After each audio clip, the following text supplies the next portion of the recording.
Today's gospel is the rich young man in Mark's narrative. We're familiar with the story. This rich young man approaches Jesus and says, "Good master, what must I do to inherit eternal life?"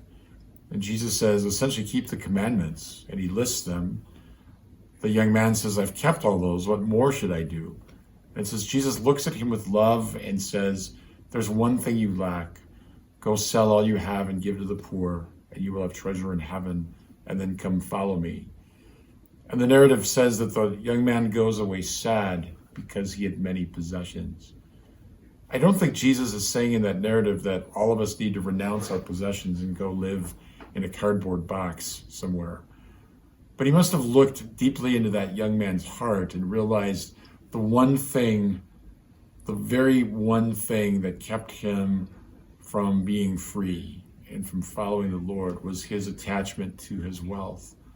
And so Jesus kind of laser focuses on that and says, surrender that, let it go, hand it over, and then you'll be free and come follow me. I often ponder what would have happened if the rich young man had said yes, if he had had the courage and the liberation to let go of his wealth and throw his lot in with Christ. Maybe he would have converted a whole nation into the gospel. Maybe we'd be celebrating his feast day. We would know his name. His deeds would be recorded and remembered by the church.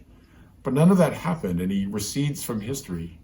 He has this one remarkable encounter with the Son of God, and he gave the wrong answer. He said no instead of yes, and so he recedes from sight.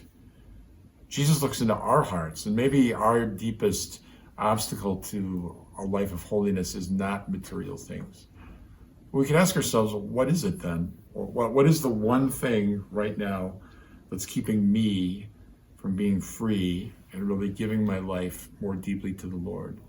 Maybe it's anger, maybe it's fear, maybe it's a consistent bad habit or sin that I feel trapped in. Maybe it's depression or despair. Whatever it is, hand that over to the Lord. Ask him to take it from you. Give it to him.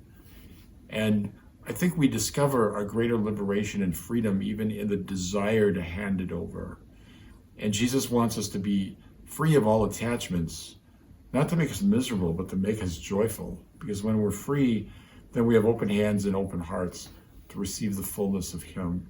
Unlike the rich young man, may we give what the Lord asks us and there find joy and purpose and freedom.